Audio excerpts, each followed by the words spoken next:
What's up, friends, and welcome to 60 Feet Turn Left. I've got my guest, Megan Jo Willis, back in the house. Kind of got a new setup here. You feeling it? I like it. I like Jaw the wood feel. table. Yeah.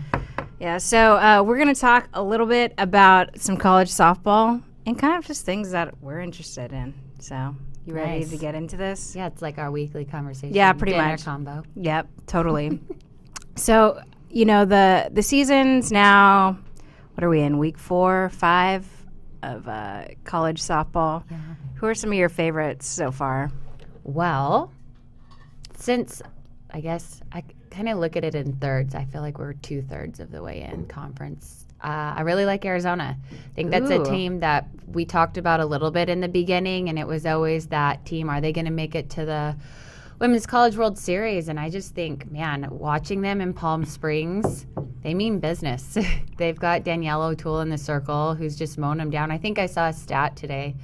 Now, I said I didn't know any stats, but I did see this on Twitter that, you know, they lead the nation in runs per game, and then they're second, I think, with ERA. So it's outrageous. They're scoring over 8 runs a game, and their team ERA is like a 0.8. So I really like watching them. Yeah, they're a solid team. I think what's like watching them, the biggest difference to me, we saw them last year and I was like excited, Yeah. you know, to see O'Toole on the mound doing her thing. But these freshmen coming in and you blend that with their veterans and Mauga and Yeah. Mercado Yeah. and Perez, and it's just they've got this team that is fast. They're powerful. A lot of their newcomers have tons of championship experience. So, and they've only dropped one game this entire season. And they haven't shied away from the competition. Yeah, to FSU. Yep. Arguably the best team in the country. So I think Who do you they're think's gonna- the best? Ah. Putting you on the spot here. I know. I think it's too hard to tell who's the best, but I do think Arizona, FSU, I like Florida still up there.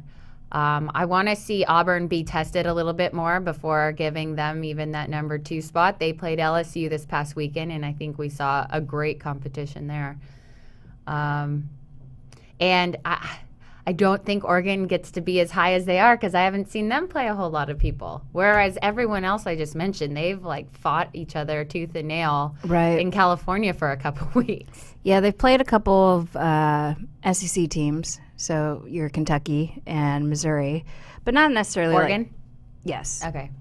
But I would agree with you. They haven't really been put through the ringer Yeah. like some of these other schools. I had a chance to watch Florida at the Judy Garmin. Yeah, how was that? They were really freaking good. Yeah. Not Like surprised. they were, Yeah. I mean, I saw them in the fall Mhm. and I had like questions, Mhm. you know, about what are they going to do offensively. I think that's kind of what everybody is Yeah. wondering. But their pitching just is lights out. Not only that, they've got 5 errors on the entire season. That's incredible. And I feel like it's something we talk about more and more, but it's more that I want to sit down and talk to Coach Rocha and just what are you telling your pitchers? How do you get them all to buy in? Because imagine, I feel like you and I, you know, we can go back to our own times, but you think about how, as a coach, do you get a whole bunch of starters to buy in to not being the game 1 starter all the time? And somehow, whatever they've said to them has allowed them to really buy into team and has really allowed them to grow every year. So every year, there's a new senior who's just outstanding. And I don't know, I haven't seen a whole lot of other programs be able to really get some serious starters to buy into that role, that you don't have to throw every game. I think you're starting to see it more, but I just haven't seen another program do it as successfully as I've seen Florida do it over the past 5 to 7 years. It's like they always have someone in the wings ready to go. Right. Like they may not have even pitched a game, No. but somehow they can throw a shutout. They're ready to go. Yeah. No, I had a chance to chat with her a little bit. What was this? This was during the fall. And I asked her that same question. I'm like, how are you able to manage this incredibly talented bullpen with, you know, such different styles like, I don't even know. Like, I've seen still pictures of Kelly Barnhill, and I'm like, dude, like, how are you even throwing strikes right now?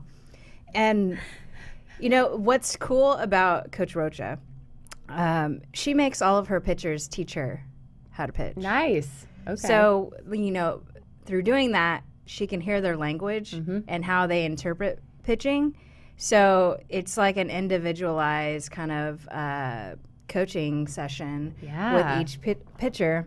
And she hasn't put together like this blanket formula for developing her pitchers. And not to mention, she's just a cool chick. Like, she is hilarious and like so down to earth. She's definitely she's doing a great job over at Florida. And calls one hell of a game. Oh, yeah. I love that. I mean, just how they set up batters, too. Yeah, that's just someone I'd love to pick the brain of a little bit more. So you were talking earlier about the Auburn LSU series, and Savannah Jaquish just broke LSU's RBI record. Yeah, huge deal. That's a big accomplishment there. They've had some really great athletes go through there, and I just feel like you're watching that team, too, continue to kind of build and get better and better. And, like, offensively, we saw another player coming out of Syracuse. Oh, gosh, yeah. With the 4 home runs in one day. Are you kidding me? I mean, why are you pitching to her? Why are you pitching to her? Like, after 2, you're like, okay, is she going to do 3? She did 3. Let's just, like, put her on. Yeah, 100%. That's so awesome. Yeah, like, you're pretty much asking for it. Yeah. Because as a hitter, like, my mentality would be like, okay, you're going to do that? Well, you're going to pay. And if it was the clips that I saw in order, it's like she went oppo, dead center, and they're like, okay, now you're going to go in? Yeah. Something tells me she can hit the inside, too. And she does. She just crushes them. Love it. Wow. It's really good. So those of you watching or listening, if someone has hit consecutive home runs, it's probably best to not throw to them. They're kind of on fire. Yeah. That's like an Especially NBA in beach jam, balls. like, on fire. Like, but it's going over the fence instead of a basket. And it's like you're playing these odds in your head. Like, what are the chances? What are the chances? Seriously, if it's like, I think I'd rather not take my chance on this one. Right, totally. But the other, I think to me, when I'm thinking about who's in contention for the number 1 spot, I mean, the irony that it comes from 2 Florida teams, like Florida State and Florida Gators, both in the same state. Total rivals, too. Yeah. How fun. Totally. I mean, wait they're for not in that the game. same conference, but wow, just 2 really talented teams. But when I like looked at the stats, I was really blown away by Florida's stats on even on offense. Yeah. Like, I had questions about their offense, but they're still producing, and Florida State has a leg up offensively against them, but you know, Florida has a leg up on defense and in the circle. But what I like about Florida State, and it's going to change like throughout, you know this better than anybody else. When it comes down to the World Series, like, who's peaking at the right time? Yeah. And it's like, that's the biggest question, and no one can answer it until like you're there in Oklahoma City. Like, we saw it with Oklahoma, who kind of started hitting a corner once they beat Alabama last year at the Judy Garmin. But no one really saw it coming. And, you know, this year might be the case because we've seen Oklahoma struggle. Oh, yeah. And it's interesting. It's like, I don't know. I don't know if we see Oklahoma struggling, and is it just them, because it's a lot of the same returners. You know, is it because so many people now have video on Paige Parker, so they know what they're sitting on? You know, is it going to be the case of how do they get their other pitchers to step up? Because they have Paige Laurie there now who can really step in and help out and take some of that pressure off of her. And then they have a freshman who just absolutely throws cheddar. Yeah, Mariah Lopez. Thank you. Yeah. But it's like, I think it's good for them to struggle now. They're still up in my top 8 for sure. Yeah. I think they're going to be there. And they have great experience of what it takes. And one of the best coaches in the nation. Yeah. How about that? How about that? I don't know. It's fun. I like this year. You know, I had a phone call with Natasha Watley, and like she was like, man, this season you just never know who's gonna win. I'm like, yeah, but it's so awesome. It's so good for the sport. It's just showing how good talent spread throughout the entire country. There's not just one school getting it anymore. The top 25, you don't know who's gonna win. Right. I mean, you're seeing each other just completely, all out every game, and it's good softball. I mean, the first few weeks of college softball was just like so effing nuts to me. I mean, you have whoever was ranked number 1 was like losing that week. Yeah. Like we saw it with Oklahoma in the very first week, I think opening game. Yeah. And then Florida lost. Florida loses. Auburn loses. To Maryland. Florida State loses. It's just like effing bananas. And that's like so cool to see in our sport. And also that the smaller teams or like the mid-major teams, like they just don't give about, who's in the other dugout, which I think is so important. They get to play that underdog role. Yeah. And everyone's loving it. Mm-hmm. Totes. But we were talking earlier, well, this is like a couple weeks back, saw some chatter on Twitter. Yeah. About, I feel like you can tell this story way better than me, but Adidas buy an island for an athlete. Oh, yeah. Okay.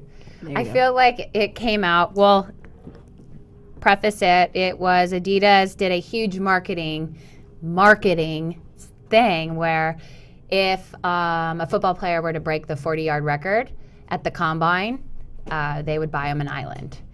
And I think it was that, and the big idea of that was kind of just outlandish to some, but then I think those of us, they did some crazy things last year too, and it's like, okay, even not every athlete even chose to wear Adidas, but it's just Adidas' way of getting their name out there. It had 1 million retweets, and don't quote me on that number, but it's just a way for them to be seen. Now it also came on the verge of, I think it's our this is so terrible, I'm going to mess this up too. It's the Women's History Month. There was an International Women's History Day, so Women in Sports Day, kind of all in this month of March.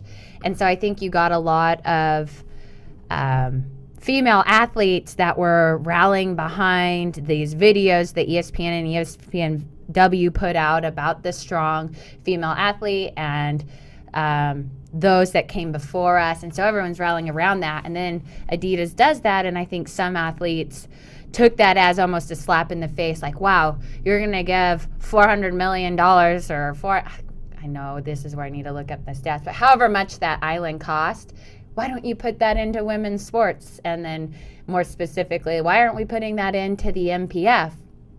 And it got me thinking. I was like, man, we're taking this the wrong way.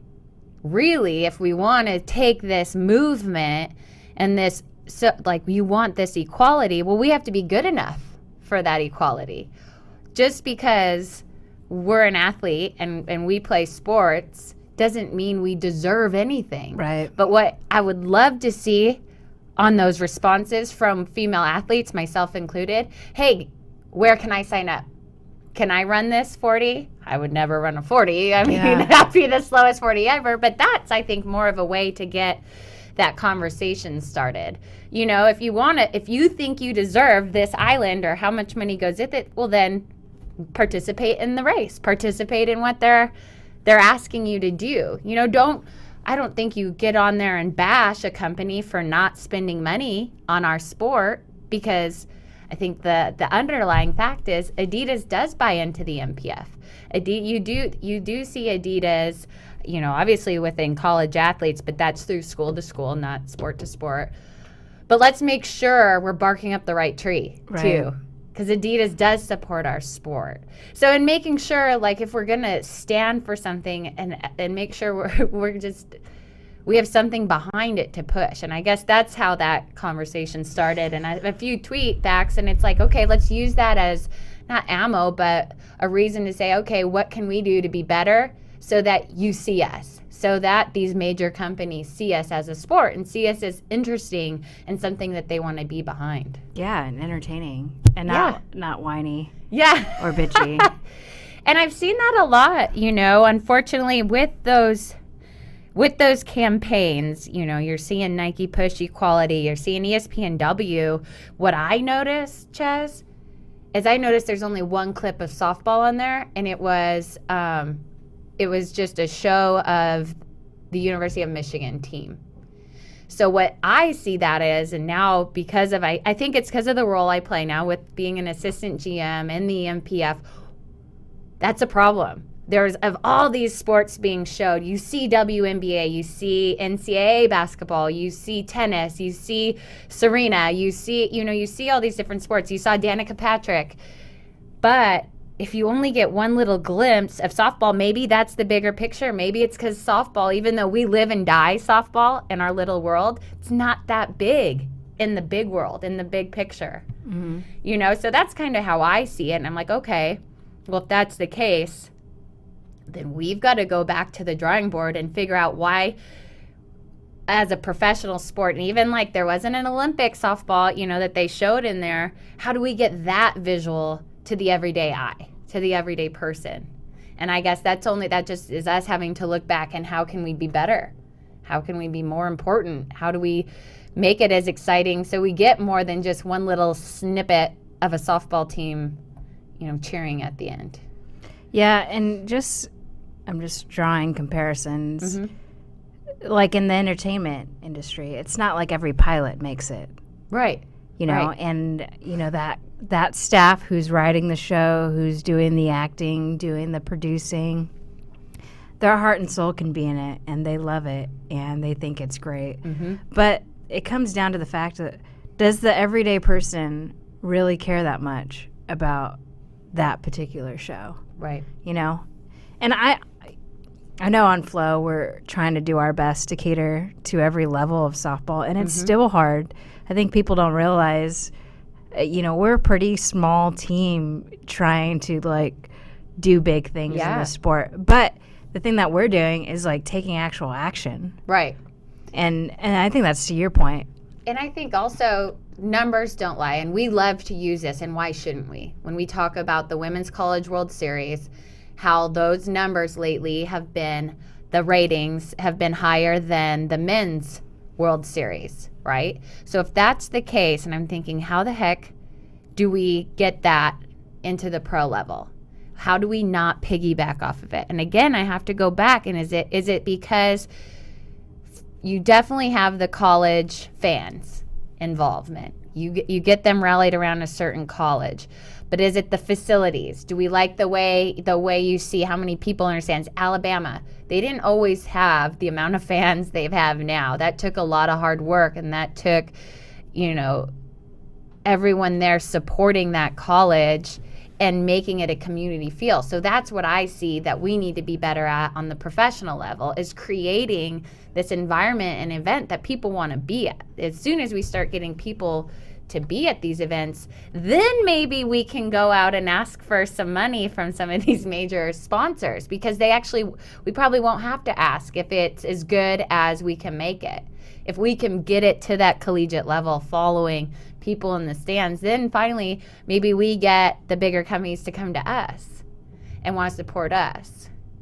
But we can't just do it and expect it because our baseball counterparts get it. Right. We can't even compare ourselves to WNBA or even, soccer right now. And I think that our biggest downfall for softball is because we can't play in that same facility as a baseball field.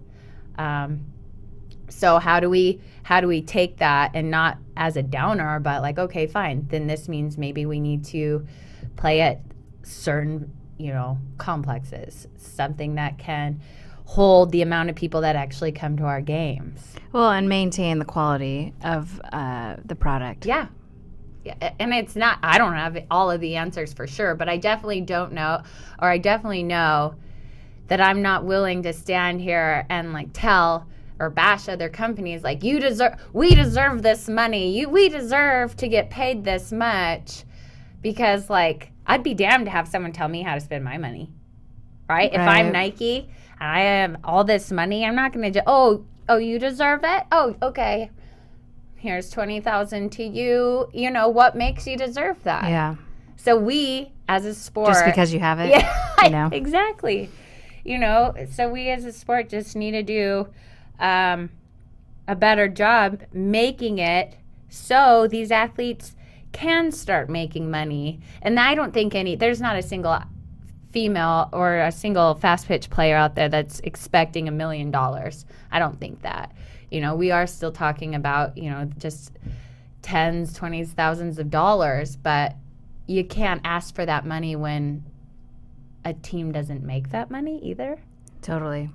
So, I don't know. It's just it's definitely a work in progress. Everything is a work in progress. I mean, how long has Major League Baseball been around? Not really that long. And for the amount that they've been paid, like the bukus of dollars, they weren't always making $500,000 a year base minimum. No. And I mean, this is like totally separate, but Questlove from The Roots, he posted this thing. It was really interesting. So at Woodstock, it had a list of musicians and how much they got paid. And I think Santana got paid like $750 maybe to perform. And it's just like, it's crazy to think about, musicians or professional athletes that we thought they were like rolling in it at one time. Yeah. Actually, we're just paving the way for the rest of us. Yeah. And I think that's just, and it's hard to make this statement because, yes, am I someone who's trying to make or want to be behind professional softball? Yes. But I want to be behind a good product, and I want to make sure I'm putting out the best that I can on the field so people want to come. Right. So I mean, you're not going to...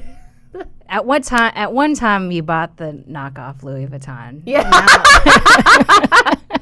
You're right. But now I want the real thing, and I want people know the The difference. best thing. They know the difference. They have Amazon. Yeah.